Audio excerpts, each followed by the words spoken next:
Aujourd'hui nous allons parler de mon sujet préféré au monde, les chiens. Bah quoi, l'allaitement ça concerne aussi les animaux hein. Non mais vous croyez quoi en fait? Que sous prétexte que j'étais devenue maman, j'allais soudainement avoir une passion pour les trucs de bébé? Oh là là, elle est Mimi la grenouillère! Que j'allais devenir super gaga, mon petit chaton d'amour! Que j'allais devenir un gros chamallow d'amour tout mou! C'est mal me connaître. Oh là là, elle est Mimi la grenouillère! Et puis pratique en plus, regarde, maman peut se pendre avec! Ou alors, elle pourrait t'attacher avec un lampadaire pour t'abandonner sur un trottoir pour que t'arrêtes de lui pourrir la vie. Hein, mon petit chaton d'amour? Aujourd'hui, nous allons parler alimentation des petits pendant la préhistoire. Ah oui, et je vais vous faire gagner des BD en fin de vidéo aussi. Non, ça n'a rien à voir, mais bon, ça me fait plaisir. Commençons par un petit point méthodologique. Comment est-ce qu'on récolte des données sur l'allaitement préhistorique? Eh bien, il y a plusieurs méthodes, mais la plus utilisée, c'est l'observation de l'émail dentaire. Je vous fais le topo très rapidement parce qu'on en a déjà parlé dans une précédente vidéo, mais pour rappel, partout autour de nous, il y a des éléments microscopiques qu'on appelle les isotopes. Ils se nichent dans tout ce que nous ingérons pour se glisser ensuite dans notre organisme, jusque dans nos os et dans nos dents, en y laissant une signature chimique très particulière. Par exemple, le lait maternel va laisser des isotopes d'azote en quantité remarquable dans l'émail. Et puis au fur et à mesure que l'allaitement sera complété par l'introduction d'autres aliments, eh bien on trouvera moins d'azote, mais par contre on verra apparaître d'autres éléments traces comme le calcium et le barium. Dans cette vidéo, on va voir plein de cas archéologiques différents. Donc si je ne vous précise pas comment on a obtenu l'information, eh ben ça veut dire qu'on l'a obtenue. Ça se voit que j'ai pas encore l'habitude. Je fais encore des gestes inconsidéré. Donc si je ne vous précise pas comment on a obtenu l'information, bah ça veut dire qu'on l'a obtenue avec cette méthode-là, en regardant les dents des gamins. Ah oui, et puis un petit point vocabulaire aussi pour les profanes, dont je faisais partie il y a à peine 5 mois. Quand je parle d'allaitement exclusif, ça veut dire que je parle d'un allaitement au lait maternel seulement. Et puis quand je parle d'allaitement tout court, ça veut dire qu'il y a du lait maternel et des compléments alimentaires. Vous êtes prêts ? Notre odyssée lactée commence il y a plus de 2 millions d'années. En Afrique australe, les premiers représentants du genre Homo allaitaient leurs enfants de manière exclusive pendant plusieurs années, alors qu'à la même période, leurs confrères Australopithecus africanus et Paranthropus robustus arrêtaient l'allaitement exclusif dès le 4e mois pour faire bouffer de l'herbe en complément à leurs gosses. Pendant le Paléolithique ancien, l'humain s'accroche donc au sein beaucoup plus longuement que ses collègues grands primates. Mais attention, cette habitude change ensuite au Paléolithique moyen et récent, avec une grande variabilité de pratiques selon les populations. Chez certaines populations, on garde l'enfant au sein exclusivement pendant 4 ans, alors que chez d'autres, ça dure seulement 6 à 8 mois. C'est par exemple le cas du petit néandertalien de Skladina qui est mort à l'âge de 8 ans il y a environ 80 000 ans. Après 7 mois d'allaitement exclusif au lait maternel, il a été complémenté en aliments variés et puis l'allaitement s'est arrêté brusquement autour de 1 à 2 ans. Et il n'y a pas que chez Néandertal qu'on coupe très vite les vivres des bébés, puisque chez les chasseurs-cueilleurs sapiens de la côte ouest des États-Unis, l'âge moyen à la fin de l'allaitement est d'environ 28 mois. On retrouve le même schéma chez les chasseurs-cueilleurs de Sibérie, comme quoi c'est pas qu'une question de climat, et on retrouve la même chose chez les chasseurs-cueilleurs actuels. Effectivement, même s'ils gardent le bébé au sein longtemps, dès le 6e mois, ils ne boutent pas l'introduction d'aliments complémentaires pour commencer un sevrage progressif. D'ailleurs en Occident, c'est aussi à partir du 6e mois qu'on commence la fameuse diversification alimentaire. Et oui, c'est enfin l'ère du petit pot. Et avec mon mari, on avait hâte, hein.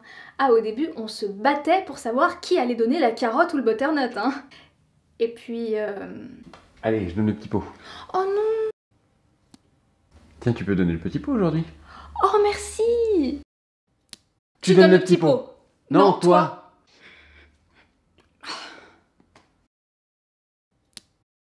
Parmi les populations pré-industrielles, où il n'existe point de petits pots tout près, on prépare des bouillies à base de viande, de poisson et de fruits. Ou alors on prémâche des aliments difficiles à digérer comme le manioc, le taro ou la patate douce. On peut très bien donner la béquée directement à la main, ceci dit, il y a 5000 ans, nos ancêtres utilisaient déjà des petites cuillères en os spécifiques pour les tout petits. Alors on les différencie des cuillères pour adultes tout simplement parce qu'elles sont pourvues de toutes petites embouchures avec des bords tout arrondis pour ne pas blesser la bouche de bébé. Elles ont aussi des manches très longs, ce qui est très pratique pour des raisons évidentes de sécurité parentale.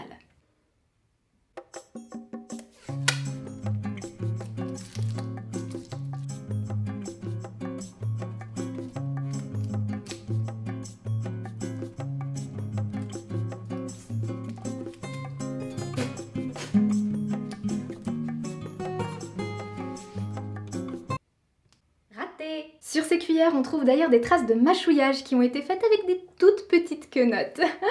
Trop choupi. Dans les bouillies et gruaux préhistoriques qui sont donnés à bébé, on trouve des fruits et des légumes, mais aussi des céréales, qui sont très rapidement domestiquées par les populations au néolithique. Ceci dit, on sait que dès le paléolithique, les humains utilisaient des céréales sauvages. Donc finalement, ce qui fait que tout change dans l'attitude du nourrissage des bébés préhistoriques, c'est pas l'agriculture, hein, c'est l'élevage. À partir du moment où on a domestiqué des animaux, on peut compléter ou remplacer le lait maternel par du lait animal. Les chercheurs ont ainsi identifié la présence de lait humain qui a été rallongé avec du lait de porc dans certains biberons. Ouais, ils ont trouvé des traces de résidus gras à l'intérieur des céramiques pour bébés. D'ailleurs, cette vaisselle pour gamins du néolithique était choupie comme tout. Les biberons étaient en terre cuite et ils avaient des formes géométriques ou animalières. Leur point commun, c'est la présence d'un tout petit bec qui permet l'aspiration de lait en petite quantité. Quant à la forme globale de l'objet, elle peut être ouverte ou fermée, c'est en fonction. Et cette habitude de donner le bibi va tout changer, mais vraiment tout. Donner du lait animal aux enfants, c'est probablement ce qui a créé une augmentation de la morbidité infantile au tout début du néolithique. Parce que, évidemment, le lait des ruminants, en termes de composition, c'est pas optimal pour les bébés sapiens. Et puis surtout, qui dit allaitement artificiel, dit nécessité d'un contenant pour le donner. Oui, parce que même si tu fais bien confiance à la noiraude, normalement tu vas pas oser coller ton gamin direct sur les mamelles de la vache. Et la contamination bactérienne de ces récipients qui contiennent le lait animal, eh ben ça peut créer des diarrhées sévères chez les tout petits, ce qui n'est pas cool du tout. D'ailleurs, c'est à se demander comment les gens du néolithique ont pu mettre leurs propres petits en danger de cette manière. Non, parce que je vous rappelle que les gens du néolithique, c'était pas des gros newbies en matière de médecine. Ils savaient déjà faire les amputations et les trépanations. Vous savez, quand on fait un trou dans le crâne pour soulager les migraines par exemple. Donc ils ont forcément dû se rendre compte que les enfants qui étaient nourris au bibi survivaient moins que ceux qui étaient nourris au sein. Et pourtant, ils ont continué à donner le biberon à large échelle. Beaucoup de paléodémographes estiment même que donner le biberon, c'est la condition sine qua non pour la croissance démographique au début du néolithique. Car rappelez-vous, l'allaitement exclusif inhibe l'ovulation chez la femme sapiens. En gros, si maman donnait sein à bébé, maman pas enceinte en plus parce que maman très fatiguée. Alors oui, je vous vois déjà venir dans les commentaires, certes, l'inhibition de l'ovulation pendant l'allaitement exclusif, c'est variable d'une femme à l'autre. Oui, il y a des femmes complètement exaspérantes qui sont capables de nourrir leur bébé au sein et de créer un autre bébé dans leur utérus en même temps. Même pas mal. Mais disons qu'en règle générale, la production du lait maternel demande à une femme 500 kcal supplémentaires par jour en moyenne. Donc si vous ne compensez pas en bouffant 3 fois plus que d'habitude, eh ben ça va vous créer un gros coup de bambou qui vous empêchera d'ovuler. Or, les femmes au néolithique ne mangeaient pas systématiquement à leur faim, donc comme les naissances étaient rapprochées, ça suggère probablement que l'allaitement était raccourci. Mais attention, n'allez pas croire que sous prétexte qu'on a du lait animal à disposition, on va donner le bibi systématiquement sans se poser de questions. Non, là encore, ça dépend beaucoup des groupes humains. Ce qui prouve d'ailleurs que les habitudes de lactation relèvent davantage des choix culturels que des facteurs naturels. Par exemple, pour la même période, dans la vallée de la Meuse, la transition néolithique n'entraîne absolument aucun changement de la durée de l'allaitement. Alors qu'à quelques centaines de kilomètres de là, dans la vallée du Danube, les femmes arrêtent l'allaitement exclusif à partir du 6e mois. Et oui, allaiter, ça n'est pas neutre. C'est certes un choix de santé familiale, mais c'est avant tout un choix de santé publique. C'est d'ailleurs pour ça qu'on voit apparaître dans les sources écrites un discours sur l'allaitement très rapidement pendant l'Antiquité.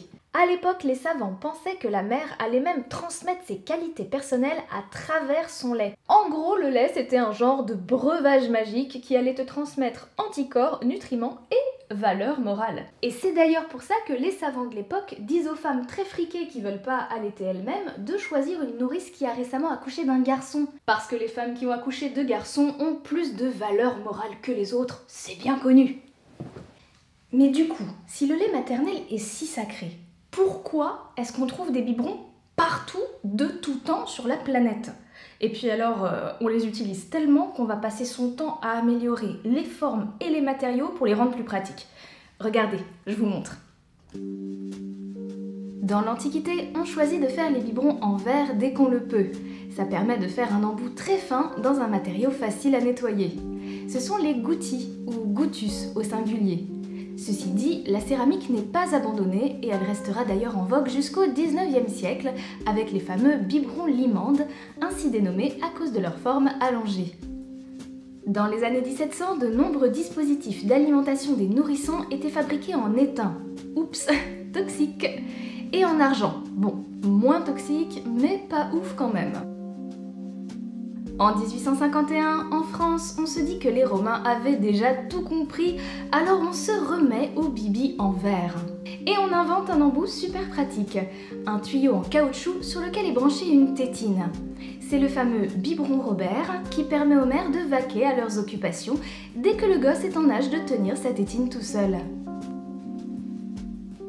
Ouais, sauf que bien évidemment, le nettoyage de ce tuyau est complètement impossible. Du coup, prolifération bactérienne et diarrhée que l'on appelait au 19e siècle le choléra infantile. C'est bien simple, ce biberon a buté tellement d'enfants que les anglo-saxons le surnommeront le Murder Bottle. Est-ce qu'on s'arrête de donner le bibi du coup ? Eh ben non, en tout cas pas avant les années 1970 où on voit émerger un mouvement qui commence à prôner l'allaitement naturel en Occident. Et c'est marrant, hein, mais même en le criant sur tous les tons, les institutions de santé ont beaucoup de mal à faire accepter aux Françaises l'allaitement au sein.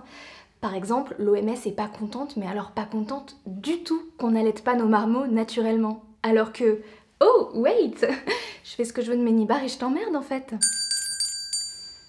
Oui ? Tu sais quand même qu'il y a 1,4 million d'enfants qui meurent à cause des biberons chaque année ?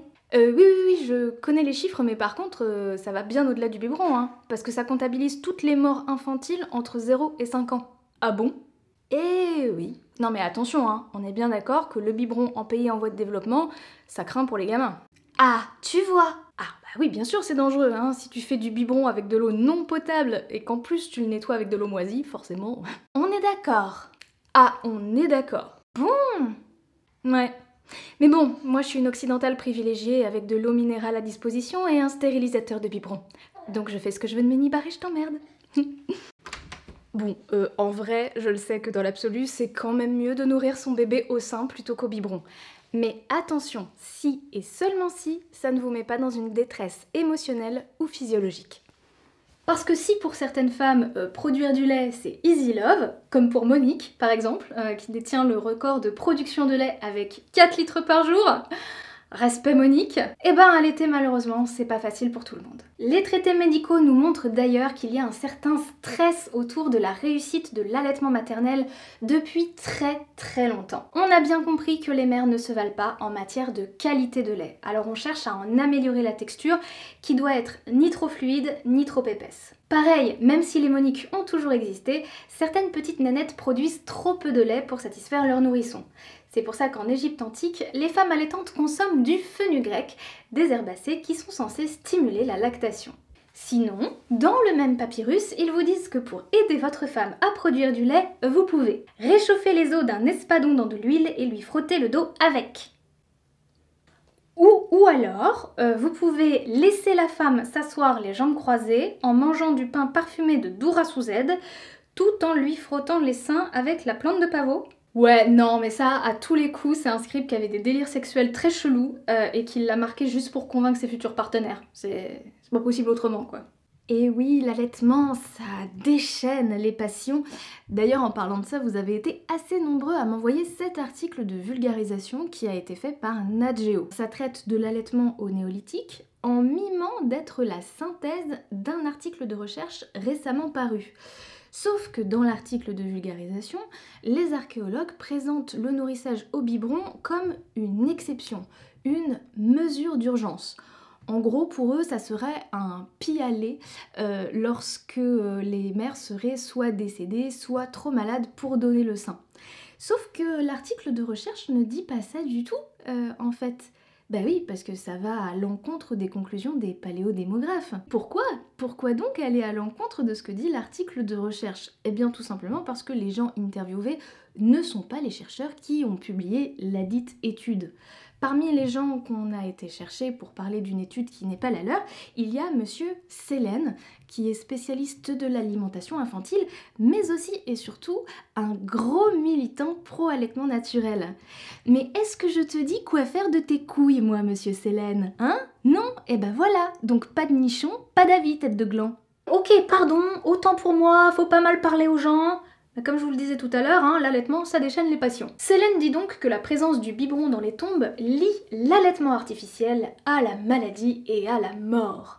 Comme si mettre un biberon dans une tombe, c'était un aveu d'échec de l'allaitement artificiel en quelque sorte. Alors, soyons honnêtes, les archéologues funéraires dont j'ai l'honneur de faire partie arrivent rarement à des consensus interprétatifs autour d'une sépulture. Mais l'un de nos leitmotifs qui met quand même tout le monde d'accord, c'est qu'on ne peut pas affirmer un lien strict entre le matériel déposé dans la tombe et la cause de la mort. En d'autres termes, c'est pas parce qu'il y a un biberon dans la tombe que l'enfant est mort à cause du biberon, ni même d'ailleurs qu'il a été allaité au biberon. Imaginez, un enfant nourri au sein meurt, mais sa mère, elle, est toujours vivante. Comment il va faire pour se nourrir dans l'au-delà, le gamin, hein? Eh ben, il faut lui donner un biberon. C'est long, j'ai les yeux tout secs. Une autre personne interviewée insiste sur la possibilité de l'usage des biberons comme aide aux infirmes adultes. Ça, c'est une piste intéressante, mais malgré mes recherches, je n'ai trouvé aucune piste archéologique allant dans ce sens. Pourquoi l'évoquer alors? Pour à tout prix sous-estimer l'importance du biberon dans l'alimentation des bébés au néolithique, alors que toutes les autres données convergent dans ce sens? Quel est l'intérêt?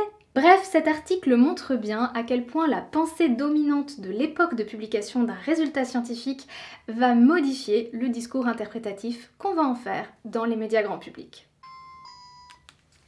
Oui? Les chiens. T'as oublié les chiens? Ah oui, c'est vrai, t'as raison. Oui, les chiens. Oui, les humains apprivoisent les loups pour les transformer en chiens dès le paléolithique. Sauf que les loups, c'est hyper timide et hyper méfiant envers les humains. En gros, si vous n'avez pas apprivoisé un louveteau dans ses 3 premières semaines de vie, c'est mort. L'animal vous fera jamais confiance, vous n'arriverez même pas à le choper. Ça veut dire que pour créer les chiens, les humains ont fatalement dû extirper les petits louveteaux de la tanière avant cette fameuse 3e semaine, c'est-à-dire bien avant leur sevrage. Ce qui veut dire que pour parvenir à apprivoiser les louveteaux, les femelles sapiens ont dû leur donner le sein. Ce qui n'est pas du tout étonnant puisque ce sont des choses qui se pratiquent encore actuellement pour des raisons rituelles ou économiques diverses. Voilà, satisfaite? Et tu nous dirais comment gagner les bébés? Ah oui, c'est vrai qu'il y a ça aussi. Oui, je sais pas si vous vous souvenez, mais j'ai la très grande chance d'avoir un personnage à mon effigie dans la série Les Archéos. Et le tome 2 vient de sortir. Et génial, les éditions Bambou, ils sont trop top, donc ils vous proposent d'en gagner 5 exemplaires. Pour accéder au tirage au sort, rien de plus simple, il vous suffit de remplir le Google Form qui se trouve dans la barre d'informations. Et puis, voilà, vous recevez ça directement chez vous. C'est bon? Génial, merci beaucoup. Mais je t'en prie, merci à toi. Et surtout, merci à vous d'avoir regardé cette vidéo. Du coup, je vous dis à bientôt pour de nouvelles aventures archéologiques et macabres. Et d'ici là, restez vivants. Hein? Il y a personne au bout du fil.